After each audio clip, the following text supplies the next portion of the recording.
Welcome back, listeners, to That's a Good Card. Today, Ya will have the challenge of getting me to say, that's a good card.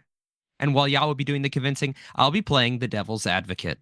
If you're interested in more Tag C content, check out our Patreon in the link down below. We did recently make some changes to our Patreon that includes getting our very own floating mana tokens at certain patron levels, so go ahead and check that out. Links down below. All right, Ya, let's get started on today's episode. What spicy card have you brought to us today? Well, I thought I brought a really spicy card, but then when I looked on Moxfield, there were more decks running this card than I thought. The card I'm talking about is Life Death, which is a split face card. Life is a sorcery that costs 1 green pip. It reads all lands you control become 1/1 creatures until end of turn. They're still lands. Death reads as a sorcery that costs 1 generic pip, 1 black pip. Return target creature card from your graveyard to the battlefield. You lose life equal to its mana value. And this card recently saw play in a Timna Thrasios list that won the CEDH 1K plus win a Gaea's Cradle. So congrats to AJ for their win with this card in their list. Yeah, shout out AJ. Yeah, what other deck have we seen this card in when you did your little research? And then I'll kind of talk about my experience with this card. Like I said, this card was in way more lists than I expected, but a lot of fringe lists. So we include Grist here, Old Stick Fingers. I saw that the most viewed list running this was a Marin, like the experience counter, like one. And then also, I think the second most viewed list was the Bad Corvold list, which hasn't been updated in a hot moment. I think the most recent one was like 7 months ago. So this card does see play in bracket 5, quote unquote, but I don't think I'd heard of it until somewhat recently, unless you've played it against me. Let's talk about that.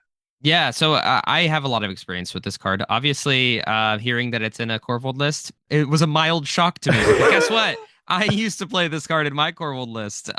So I am no stranger to this card. I think I've also seen it in the wild in a couple of other lists that were somewhat reanimator heavy. I'm pretty sure I've seen this in a local Chatterfang player's deck. Shout out Ryan. I'm like 93% sure. At one point, I borrowed the list. I think it was in there, which makes sense. I mean, because it's a Golgari card. Yeah. But I also have seen it in Kenrith, which is interesting. But then again, the Kenriths in my area, I'm pretty sure they test everything under the sun if it's even remotely playable. So because they can test every card. Because they can, exactly. So when I saw this in the Kenrith list, it was back when the Kenrith list was Dockside Recursion focused, which makes a lot of sense with this card. Okay. And that leads me to my point of when I used to play this was actually when Dockside was still in the game. So I am not currently on Life Death, but it does have some pretty good synergies with current cards. I think that this card was best in the Corvold list right after Modern Horizons 3 was printed, but before the Dockside ban. So yeah, let's get into your points and then I can kind of chime in as we see fit. I have played this card against you before. I have played, well, I guess I don't 100% know if I played this card against you, but chances are I saw this card was actively in my list while I played against you on a consistent basis. So I am excited to talk about this card. It's not in my list now, so maybe by the end of this video, if you do a good enough job, I will go back to testing this card in Corvold. That's a lot of pressure. It's a lot of pressure right now. My record hasn't been that keen, but let's talk about it. I think the big thing I just took away from that little bit of our chit chat was that the main reason that people were using this card was more for death than for life. Right. Historically, but I think that it may be seeing or already is seeing a resurgence. I think Reddit will let us know about that, is more for life than it is for death. Right. Because in this current meta, right, I think the main thing that people are now trying to do and abuse, especially like Rog Thrastless, is who can't run this, right? Who can't run this? Can't run this, but no, they can't I run get this. what you mean. But it's looking to abuse Gaia's Cradle. Right. And trying to just kind of go wide. I haven't played against you on Rog Thras yet. I've seen you play it, but I haven't seen you actually played against it. But my Go ahead. Yeah, and just to use a better example for I think what we're going for right now, I would actually say that Thras. Oh my gosh, what is the Black Planeswalker? Tevesh Zot. Tavesh. So Yeah. yeah, so Tevesh Zot Thras, like Tevesh Thras is actually a better example for this card because it does still try to do the Cradle, make a ton of mana thing, but Yeah. you can actually run this card. So let's use that as an example. And I Yeah. bet you that this is in the sideboards or lists of that deck. I'm going to Probably. I'm actively curious. while we're recording maybe text a or message somebody that that runs that deck to see. We'll get some live updates for you. But continue, yeah. But yeah, I think that it's just looking for ways. This card is looking to help abuse Gaia's Cradle even further by making more creatures, especially after you've tapped down those lands already for mana, to kind of give you another burst of green mana through a Gaia's Cradle. So like you can have the way I kind of picture this card kind of playing out is that you go into your turn, you tap down, and then you kind of look less threatening because you're already expending resources, and then Mm-hmm. you can try to play this card for one green pip to make your potentially, again, depending on how many lands you're playing or the lands are in play for you already, which in CEDH could be even by turn 3, 4 lands, right? If you play like a gemstone, something like that, or you can ramp out further. Um, this gets you another 4 green from your lands alone. And I think that what I'm seeing in the meta currently is that a lot of people are just trying to find that burst of energy. It's almost like a green dark ritual when it comes with Mhm. Gaia's Cradle, right? So it's like if you have a Gaia's Cradle and you Oh, use that's a good this point. for one green, a lot of times it just turns into a green dark ritual. So a what's the instead of dark ritual, let's call it a flower ritual. Flower ritual, Wow, plant ritual, plant ritual. photosynthesis ritual. Yeah, but I mean, I love that point. I think that it makes sense to me with guys that how prevalent Gaia's Cradle is and how creature heavy our meta is right now. Gaia's Cradle is just so powerful. And if we're thinking about tech pieces and cards that create multiple bodies so that we can get more use out of our cradles, then I think, and I'm really stumbling over my words here. What I'm trying to say is your main point of it being more focused towards life than death, whereas previously has been death instead of life. I think it's a good point. And I know that was very confusing to say, No, no, I but get it. it's a split card. No, I laugh because we sound really philosophical talking about life versus death. True. Yeah, let's take a segue here. Let's talk about that. Let's talk about No, death real don't, not fast. at No, all. no. Actually, yeah. Actually, my second point Okay, is segue. about Ooh. the deaths half of this card. It is not arguably, it is definitely not as good as Reanimate.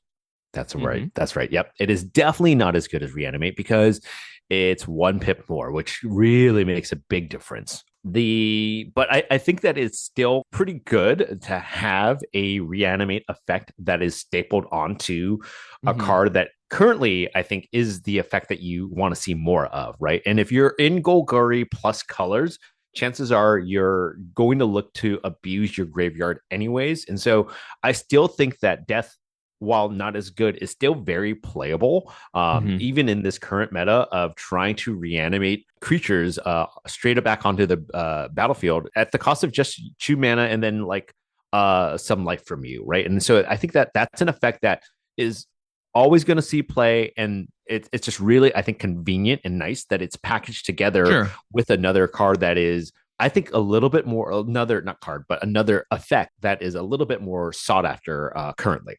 Mm-hmm. Yeah, I mean, I have been playing in Jund and Reanimator shells for ever, really. I love reanimating effects. I think that they're very powerful. So I think at a baseline use case, yes, having a 2 mana reanimate type effect is a good baseline. I would agree with that statement. And I don't want to give up too much of what my downsides are, but I really get into the comparison between this card I'm and sure. specifically Animate Dead because Animate Yeah. Dead's the same cost. So I'll get into that a little later, but I 100% agree with you that reanimating effects are good. And then I think that my very last point, because this card is pretty straightforward, I think that it is very Again, it's pretty straightforward. You just have two halves. The other thing, speaking of reanimate and potential reanimate targets, is this thing kind of goes pretty hard with a good Warren Soultrader, right? Oh yeah. Because let's say you play out your Warden Soultrader and you nobody's afraid, right? Because you may not have other creatures to sack to it, right? And Yep. besides maybe your other value piece that goes with this, either a Corvold or the Chatterfang, what I mean, if have you you, have right? Like, Chatterfang, your opponents are in trouble. right? Yes, you're very in Yeah, I trouble. mean, so maybe not Chatterfang. That's gonna raise the alarm bells. But if it's just a blank Warren, yeah, I'm picking up what you're putting down. Yeah, if and so you can kind of like get that out and like go, okay, cool. But then if you're, and again, let's say you use the actual reanimate, which would need to happen because, and I think I'm giving you a downside, like is once you use a half, like that's it. Like this card just goes straight to the bin. Yep. You don't I get mean, to use the I other half. wasn't going to talk about that as a downside, but we should clarify that for anyone who's listening and may not Yeah, have played with a split card before. But you just pick one. So this is not one of those things where you can dump extra mana in and do both effects at the same time. You literally just pick one of the two. That is the one that you put on the stack. Pretend like it is one card, yep. and then it just goes to the graveyard as is. If you somehow get it back to your hand, you can pick a different side of it. And but every time you cast it, you're just picking one. I don't think that's a downside necessarily. I think that's just like part of the card. That's just its identity. So. Something of to note as well, to make sure that people are aware. Again, read the rulings, but on the stack, that is the case. If you're casting life, it is a one cost spell. If you're casting death, it is a two cost spell, and that's it. It does not look at the other side. But if you're trying to tutor, like with a spell seeker cannot find this card because as a Because that, card, yeah. it is a three cost card. Yes, that is correct. Thank you for the clarification. Yeah, like I was saying, like with a Warren Soultrader, right? Like which is seeing a lot more play, right? It's I a think it's a banger card. pretty common card Yeah. to create treasures. All of a sudden, your lands are sackable to Warren to create treasures. So Yep. you're again getting double use out of them for mana. So in a Magic Christmas Dreamland, you've got a Gaia's Cradle that taps for more green and a Soultrader that now will help you create treasures. Yeah. So not only do you have that, 8 green mana, but you can have that explosive turn where Warren Soul Trader can turn the other 3 lands that you have into treasures. So now you have 8 green and 3 treasures versus just 11 green. Or what I'm trying to say is, having those extra treasures to fix to whatever your game plan is super important. I've been in that position before in my lands Corvold list where I just have like 10 green and I have like a red and a black card in my hand and I can't cast them because I just have 10 green and I wish I had some treasures in there. So I think where I've seen this card go the most bananas is with Warren Soul Trader. And I think that's why this card was so damn good in Corvold post Modern Horizons 3 was because you had the ability to have that reanimation effect for your dog side, but you also had the ability to really break Warren Soul Trader if you deployed it in an earlier turn, like let's say like turn 3 or whatever, and then now you're on turn 5, you can cast life, tap all your lands for mana, sack all your lands to make treasures. It was crazy. And then if you have Corvold out, those are all draw triggers. It was absolutely bonkers in those scenarios. I think War and Soul Trader sees a lot more play I nowadays, think so. just like Yep. as a just a pure value piece. Like a lot of the decks I was seeing War and Soul Trader in didn't even run Chatterfang for like the combo potential, right? And for those listeners who don't know, so I might as well say it. So War and Soul Trader is a 3 cost creature. It is a 2 and a black, and it's a Mm-hmm. 3/3. It has an activated ability that says you can pay a life and sacrifice a creature. And then when you do that, the resolution of the ability is to make a treasure. So you can sack creatures for 1 life of yourself, and then you make a mana. So this card's super good with Chatterfang because when you do that, you're creating a treasure token. And what Chatterfang says is anytime you create a token, you make that token plus a 1/1 squirrel. So then Oof. you can sacrifice that 1/1 squirrel you create, lose a life, make a treasure, and you can make a finite amount of treasure tokens based on how much life you want to Like you spend. have. Yep. Yeah, exactly. So if you have 80 life, you can make 79 treasures if you want. Once you have Warren Soul Trader, Chatterfang, and at least one other creature to start the combo. So this is a really core combo that I run in Corvold and a lot of other Golgari Plus lists run.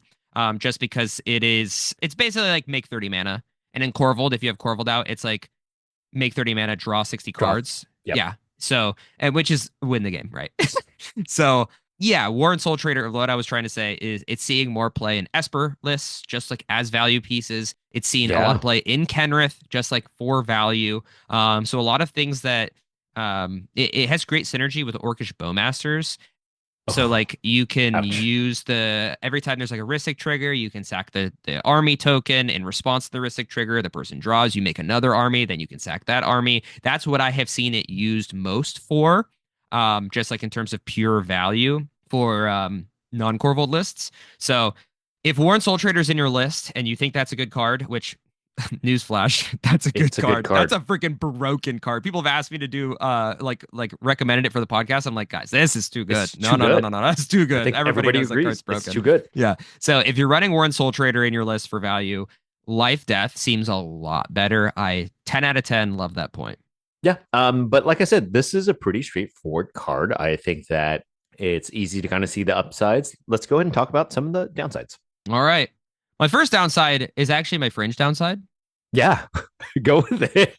which I was just this just came to me as we were reading this card. So listeners, Oh boy.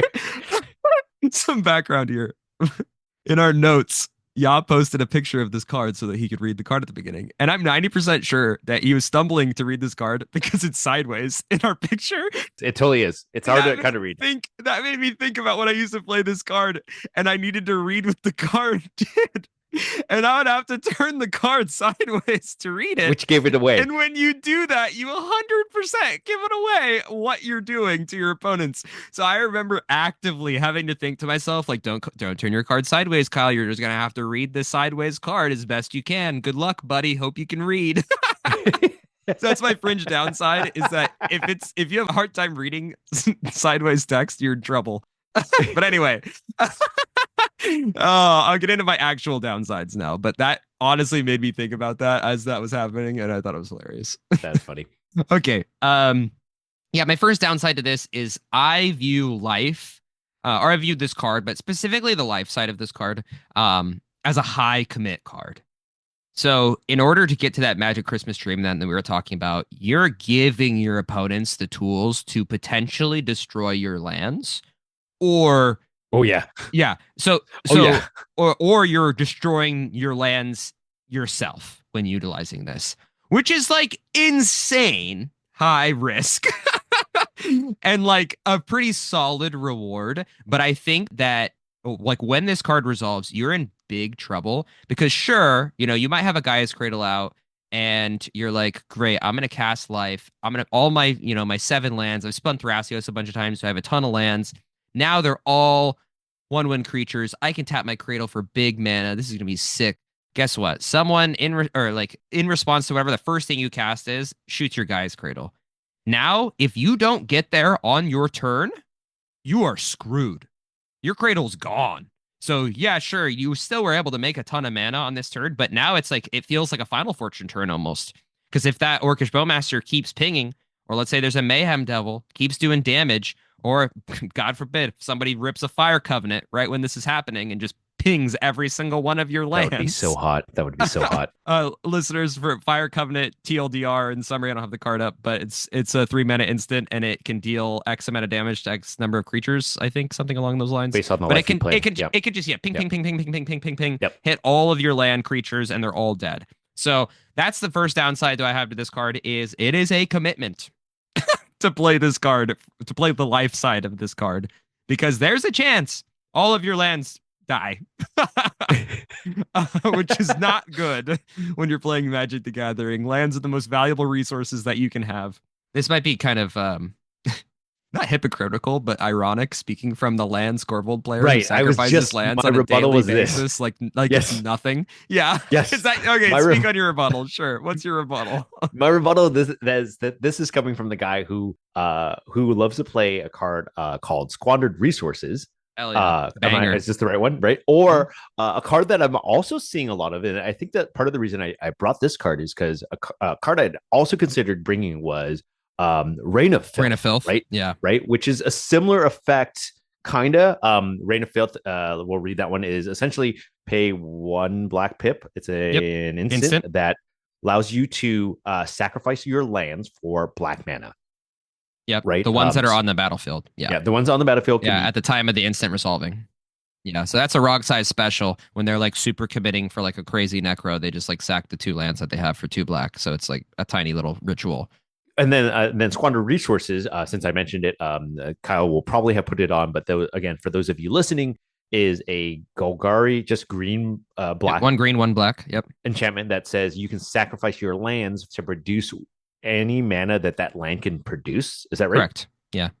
So I mean, So I here's thought the it was thing. just funny. Yeah, I know. I'm speaking from this. Look, my whole deck is built, and all like my tool belts in that deck is built to sacrifice lands. If your deck doesn't do that, don't play this card. Like you're in a very dangerous position. Well, maybe I won't say don't play this card, but just be aware of this card.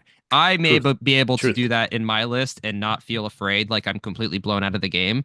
But in your random Kenrith list, when you're, playing this card, making 5 mana, sacking your 5 lands through Warren Soultrader, like that is a commitment.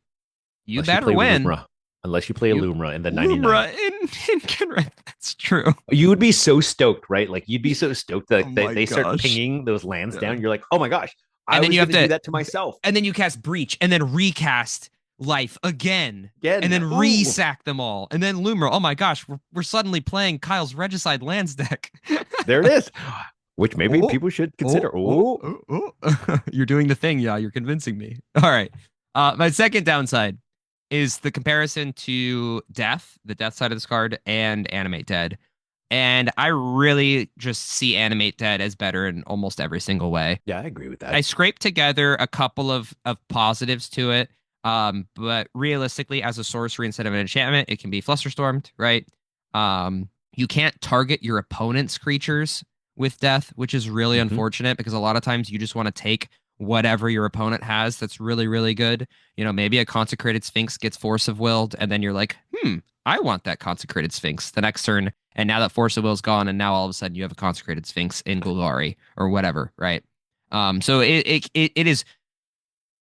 I can't explain enough how important it is that your reanimate spells can target your opponent's graveyards, because a lot of times you may not have a good target in your graveyard. So now you've increased the benefit from just one potential pool of resources to 4 when you have a reanimate spell that's able to hit another person's graveyard. Do you think that this is better, worse, not necessarily comparable to Shallow Grave? Yeah, I mean, Shallow Grave, I think, is worse than this card. I'm not a big Shallow Grave guy. Yeah, do you want to read Shallow Grave? Yeah, Shallow Grave is an instant, right? For also one generic, 1 black pip. Put the top creature card from your graveyard into play as though it were just played. That creature is unaffected by summoning sickness. Remove the creature from the game at end of any turn. Yeah. So this is the only card I know of in at least Commander play that cares about the order of your graveyard. Not true. Also, Corpse Dance was what I was just going to bring Corpse up. Dance? So Corpse Dance does the same thing as Shallow Grave, but it's 3 mana and you can buy back it. It's like the so it was used in loops a lot. So like personally, in all the iterations of Corvold I used to play, I would play Corpse Dance over Shallow Grave because of pre-Dockside. It was you can just go infinite with Dockside with Corpse Dance if your treasure count was 6 or higher. But also, like in my current iteration with Lumra, I have a loop with Corpse Dance where I can just keep Lumra sacking all my lands. It dies to state-based actions, and then Corpse Dancing. So that's nice. I consider Corpse Dance to be much better than Shallow Grave for the things that I do. But Shallow Grave is great for like Hulk stuff and like other strategies that aren't the strategies that I'm trying to do. That being said, I think that's even more limiting. So your strategy has to be like very much into sacking a creature. Like I can't really think of anything that's not on Hulk line specifically that would want Shallow Grave more than an Animate Dead. That just seems crazy. Comment below if you do. Yeah, no, that's kind of crazy. Anyway, the next part of it is like it loses life. Animate Dead doesn't lose life. So in those games that are getting grindy, you're going to lose life. True. It's also not a permanent to retrace from 6 like Animate Dead is. So you laugh. How no, I'm laughing only because is, you're such a God, I'm a permanent stan. Here's the thing though. If we're talking to the people who are playing Warren Soultrader in their deck, right? if they have the ability to play Warren Soultrader as a value They're piece going in to their play deck, they're 6. probably playing 6 as a value creature. I mean, it's a different color pie, but I mean, this is a Golgari card, so I feel like that's a good It argument works. to It make. works. Is You're right. like, You're right. yeah, You're right. is like I hear you. if you're able to play Warren as a value piece in Golgari, you're likely also playing 6. That card is nuts. And if you haven't seen our episode on 6, go back and watch it because that card's insane. Anyway, Doesn't see as much play as I would expect. yeah, I know. I think it's fascinating. That card is so good. It's Mini Breach. Anyway, Anyways, that's go a good ahead. card. No. Yeah, so the only other upside I have to death versus like Animate Dead is like if you're specifically targeting Villas so that you lose life and then draw that many cards. So then you Yeah. like get the burst of card draw like right when you reanimate Villas, and Animate Dead doesn't do that. So it's kind of like reanimate in that sense. The other fringe benefit is that it can't be swatted easily. So a lot of times, like an Animate Dead's going to target something in your graveyard. If your opponent only has a swat, they can probably swat it to something in someone else's graveyard that doesn't True. matter. Just like Yep. swat it to a Llanowar Elf or whatever in somebody Yep. else's graveyard. That's not going to help your win condition or help you win the game. But those are the only two. Besides that, besides specifically targeting Villas and wanting to draw a burst of cards and then SWAT, I'm really grasping at straws to see why you would run this over an Animate Dead. And look, and a lot of people might be sitting here and being like, well, if I'm considering this at all, I'm probably going to be running all three: Reanimate, Animate Dead, and this card, right? And that could be the case. If you're Could like be. full Reanimator, sure, it could be the case. But I'm just saying, if we're comparing the card to other cards that are similar to it, This is a third option at best, is what you're trying to like. What I'm getting yeah, from you. I Third at mean, best, maybe fourth. it's probably fourth. Better than Shallow Grave. Not as So good as the Corpse one Dance. the one we haven't mentioned that I think is also better than it is Necromancy. So Necromancy is Oh yeah. an enchantment that's 2 and a black, and it's an instant speed reanimate anything in anybody's Yep. graveyard. Yep. It still dies at the end of turn if it's played at instant speed. The cool thing about that card that I love is that it's going to I give love you that card. it's going to give you a cleanup trigger so Yep. that you can respond after end of turn effects have ended. So like if you Yep. get Angel's Graced, you can use Necromancy, kind of like Necropotence, make triggers in the cleanup step, and then win on it still in your turn for Agreed. tournament play. Banger. It is very banger cool. card. Yep, Yeah, it's that's really a good. banger card. Necromancy is I think I could easily say that Very that card good. is better than Life Death, better Yeah. than Corpse Dance, Oh better no. than Shallow Grave. It's probably still worse than Animate Dead just because of the rate. In my opinion, like personally in my list right now, I run Reanimate and Animate Dead in Corvold. That's it. But not If I Necromancy. no, I used to run Because you Corpse don't care about the Dance. flash speed, maybe? I mean, it was relevant. It's just more of like my Corvold list doesn't hold up mana a lot. But Hmm. like in a vacuum of a list that didn't, maybe I would consider it. I was on Corpse Dance for a little bit I with can see that. Lumra for combo potential, but I ended up cutting that and I considered trying Necromancy. But at the end of the day, I think Animate Dead and Reanimate are just leagues ahead of both of them. So I digress. That's my second point is that death is just like a really of the reanimate spells we have access to, it's super limited and not a great rate. My third downside is it's one of those cards that I think brewers are attracted to because of the utility aspect, because of that marginal benefit. Like they think to themselves, oh, I want another reanimate ability. That's the baseline. Oh my gosh, if I could do this Warren Soultrader stuff with this, or if I get my Cradle out, or if I have X, this card is good. I think there's a lot of things that go with that for this card. And it in my anecdotal experience of playing this card, attaining those Magic Christmas Dreamland scenarios are few and far between, and it just kind of becomes a limited animate dead. So like I think that the likelihood of this card hitting its ceiling is a lot lower than you think it is when you're playing this. And at least anecdotally, that's how I felt when I ended up cutting this card. It just felt like a bad animate dead all the time. So I may not have quantified what I'm trying to say very well No, here. no, And I my see what you're third point saying. is literally just like when I play with the card, this is how I felt. So that's I maybe a see that. bad logistic point, but it's my heart. No, I think it was also a time before where Cradle decks now, right? Like kind of specifically Cradle decks, since it revolves around just like back when like they were dockside decks, right? Like I'm seeing Cradle almost every single game, right? That like Mhm. from those decks. And so I think that those decks are running like so many tutors to just get a land out into play, or like a talon gates, like just looking for lands in general, that you're, at least for the sake of debt life, right? Which again is the kind of the reason I brought this card is not for death. Like I definitely agree. Like I think that if you're looking to slot this card in for reanimate effect first with like other side bonuses, I think you should look elsewhere. I completely agree with you there. I think that from the lens of life first, that's the part where I'm gonna lean into your like anecdotal evidence here a little bit. Like that's where I'm unsure, and like I'm That's really true. curious. If, like for listeners, like from a life first like view, is this card like really like better? And I'm bringing this because I just thought about this while you were talking. If decks are running Song of Totentans, right, to just create, which is That's just like Rogthras, though. I like don't know. After right, that came out, that video came out, we realized that like there's very few lists other than the very few. Rogthras playing that. Yeah. But I think there are more like Golgari type plus just because people love like black. And I think that there might be more lists looking to just try to like find that burst of mana to just close out the game. Yeah. I mean, and look, I think that that's a great rebuttal. When I did have this anecdotal evidence, when I did used to play this card, it wasn't in a meta of Cradles everywhere. So, it wasn't in the TNT Cradle farm. It wasn't in like I the agree. Yep.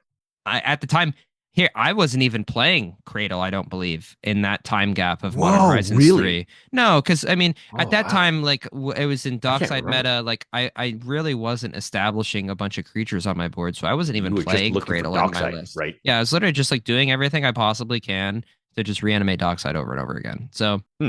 I agree that the meta is changed from when that evidence was had. So I'd love to hear from other people and other listeners and commenters. Please comment down below in the YouTube comments as well as the Spotify comments. Did realize that Apple Podcast doesn't have comments because I asked that in the last episode, but they do have reviews. So Ooh, if you're one of the so couple hundred listeners who listen to us on Apple Podcasts, please. one, not many people listen to us on Apple Podcasts. We got a lot on Spotify and YouTube, but Apple Podcasts is there's only a few handful of you, which is funny because I use Which Apple thank you. Podcasts. So Thank thank you. you for listening, but Thank you. also hit us with a review on Apple Podcasts. Oh, that'd be great. Ooh, Anyway, thanks. I digress. Let's get into my last point, which is another uber fringe point. Everybody's This playing one that is very stupid fringe. everybody's playing that stupid Emrakul now as like a finisher and stuff like that.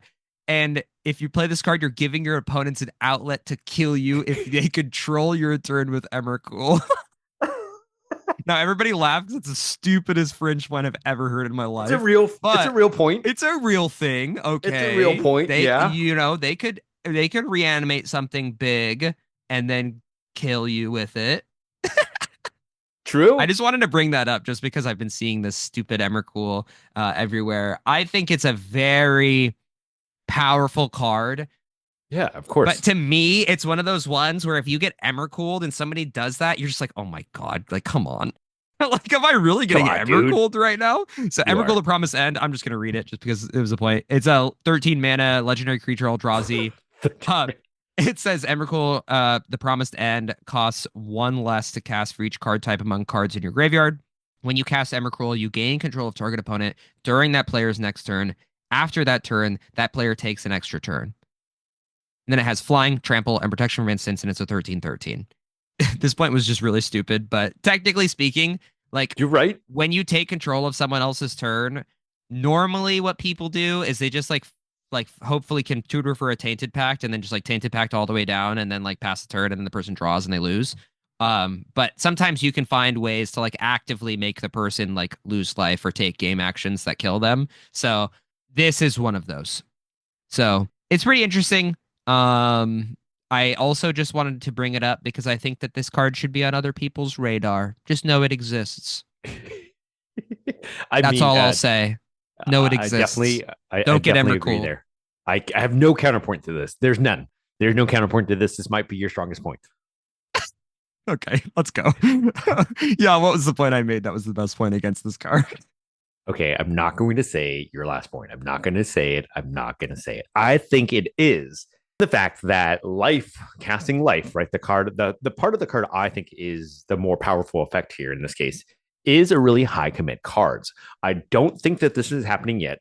This was kind of a rebuttal to your first point, but to kind of prove your point, I don't believe that there is enough land disruption being played in CDH, especially with how prevalent and how quickly like Cradle decks are kind of growing in the meta. I think that it won't be too long until we see like just more land disruptive Yokel type of hops.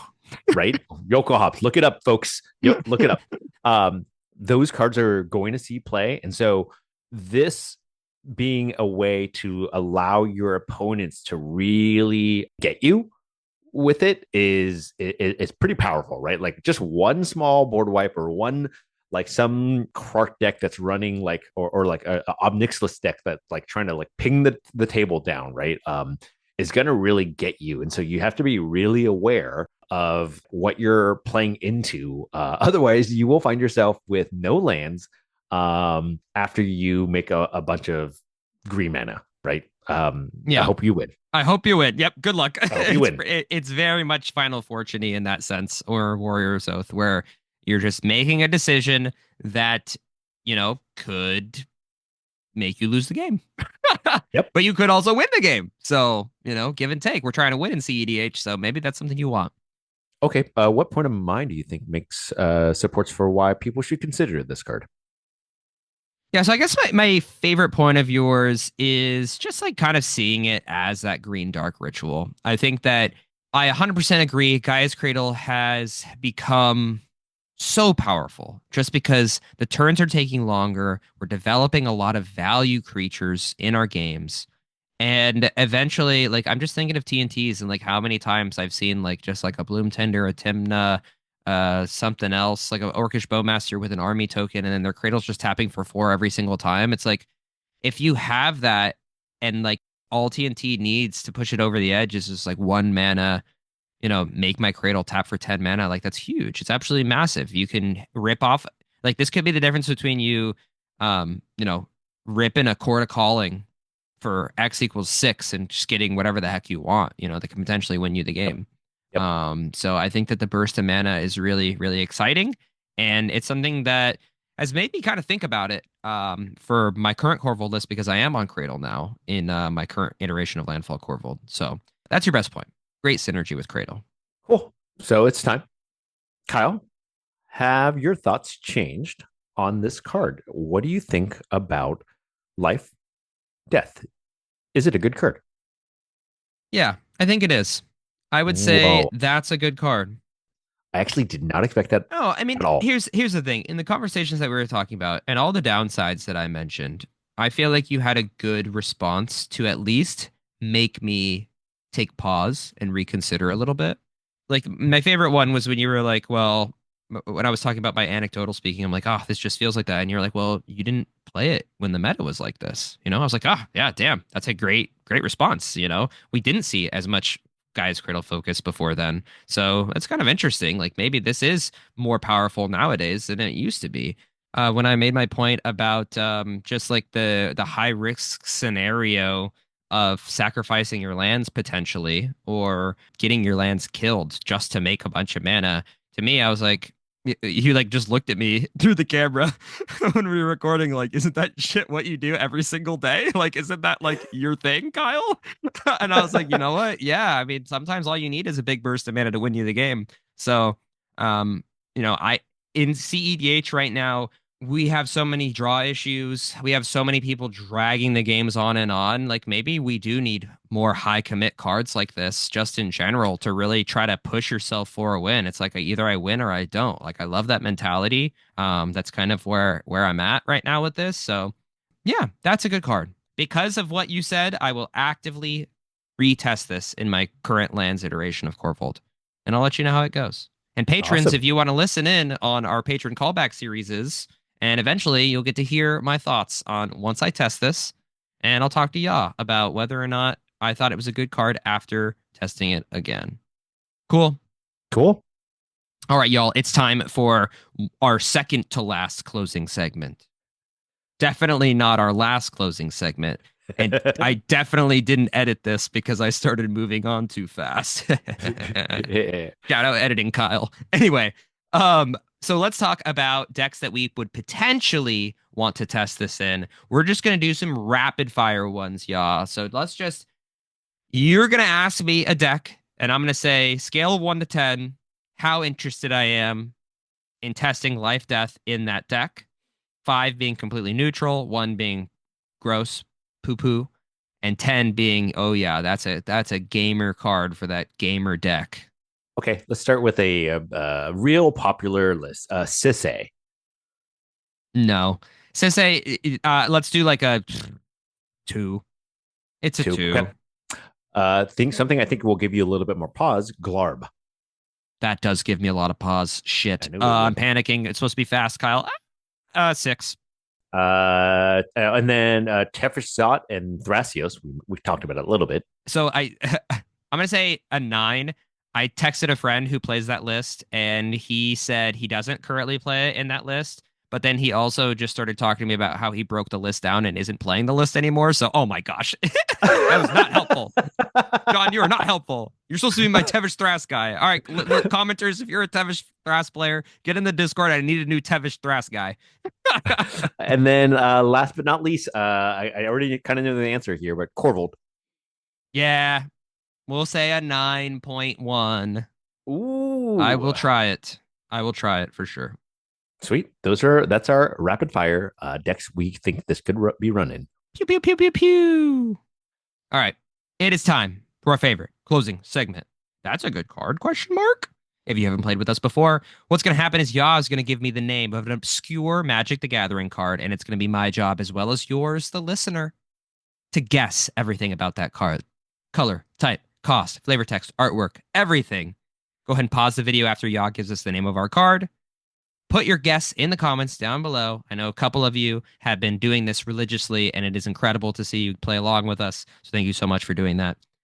Helps us out a lot. All right, yeah, I'm ready for the card. What do we got? Okay, this card came to us from one of our favorites, Patreons, Doug's dad. Bark, bark. And he recommended Ghost Council of Orzova or Orzava, however you want to say that. Ghost Council of Orzova.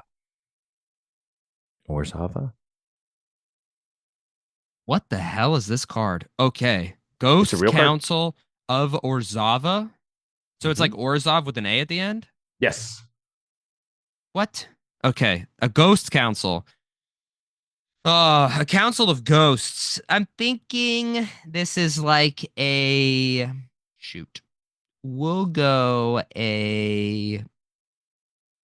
It's got to be an Orzhov card. Like we'll do two. No, we'll do four and a white and a black pip. So it's 6 mana. It's a council. There's a lot of people in a council. So we'll do 6 mana enchantment. I'm imagining high walls in like what looks like Dalaran from World of Warcraft. Oh, wow. Yeah. Okay. Like we're talking like very castle-y vibes. And there's a council of ghosts, mild shock, sitting at like a banner, a banister. Is that what that's called? Like, where councils sit, Yeah. the Yeah. Yeah. council Yeah. chair. Yeah. Yeah. Yeah. Got you. I As got you. as councils do, they sit. Um, and the enchantment is going to read whenever a spell is cast. So yeah, what would that say? That'd probably be like whenever a player casts a spell. So we'll do whenever a player casts a spell, you may tap any target creature. And then it has a second line of text that says sacrifice 10 creatures, search your library for 5 cards and put them into your hand. Whoa. Yeah. It's a Wow. both the Citadel. My thought process on this was like they're ghosts. So like maybe the council all died. So it's like you sacrifice them and then you go get your thing. I don't know. I don't know. I was just thinking it's like a big stupid enchantment that like nobody would ever play unless you're in casual, and then you just like have fun playing this big stupid enchantment. But yeah, the flavor text, there's actually not going to, you know what? There's not going to be, normally there's no space for flavor text because there's so much on this, but I'm going to throw in flavor text because I know that's what the people want, right? So the flavor text on this thing is going to be. Why are you laughing? I haven't even said No, you're flavor right. You're text yet. absolutely right. I Yeah. think you're right. Like people want the flavor text. They want your flavor text. It's going to be like attendance must be called dot dot dot.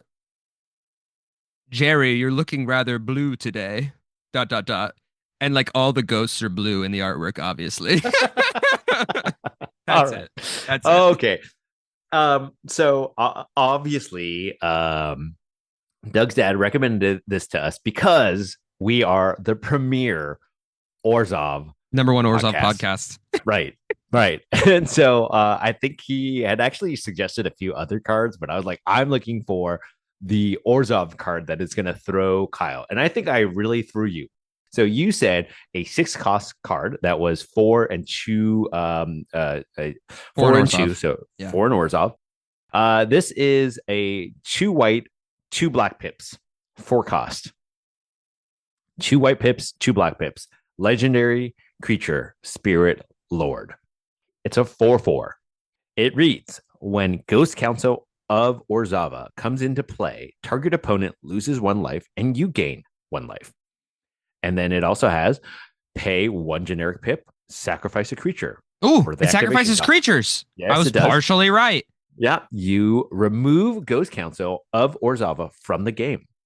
Return it to play under its owner's control at end of turn. It's a bad card, but it's an Orzhov What the card. hell? Yeah. Yep. What? It is a. Here, I'll send it to you. You all are seeing this card on the screen right now. It also has some like older description text. Like I feel like it would normally say like exile. Oh yeah, and the newer versions of it says Yeah, exile it instead says- of removed from the game. Yeah. Yeah. It's because it's originally from Guild Pack. You know, honestly, I kind of nailed the artwork. Let's be You honest did. here. You There's completely like nailed the artwork. some bluey, ghosty guys. Definitely on a dais And or banister type of thing. yeah, Yes. they're on some sort of Council. banister, and like up above is like a big castle. So I would Yep. say that I probably get 99% credit on this one. What do And you I think if Josh? there was flavor text, I think if there was flavor text, it would definitely say what it was. Attendance You is, I said it was like something like attendance is called. Yep. Jerry, you're looking blue. I think Jerry, who Jerry, is you're in looking this blue. artwork, is looking rather blue. I would say Very. red eyes, but Very. looking very blue. Very. Anyway, all right, y'all. Thank you for listening to today's podcast on life/death. Please direct your attention down below to links where you'll find all the links to our podcasts, whether that be Apple Podcasts, YouTube, or Spotify, as well as links to our Discord and Patreon. Once again, reminder, we're now adding some tokens once you get to a certain level of Patreon or once you've had the lowest level for a certain number of months. So go ahead and check out whatever I adjusted that to because I already forget what it was. But it's awesome. You can get some cool tokens. Feel free to also leave a comment down below with your thoughts on today's card, as well as the suggestion for your or our next card. It could be yours. Once again. Could be yours. And shout out to somebody in the Discord who has been making memes about getting their card recommended for the 100th time. You know who you are, and you're going to say, dang it, Kyle, why don't you just do the card when I do this? But that one's a shout out to you because I know you're listening. Shout out. All right. Have a good one. We'll see y'all next week. Bye. Goodbye.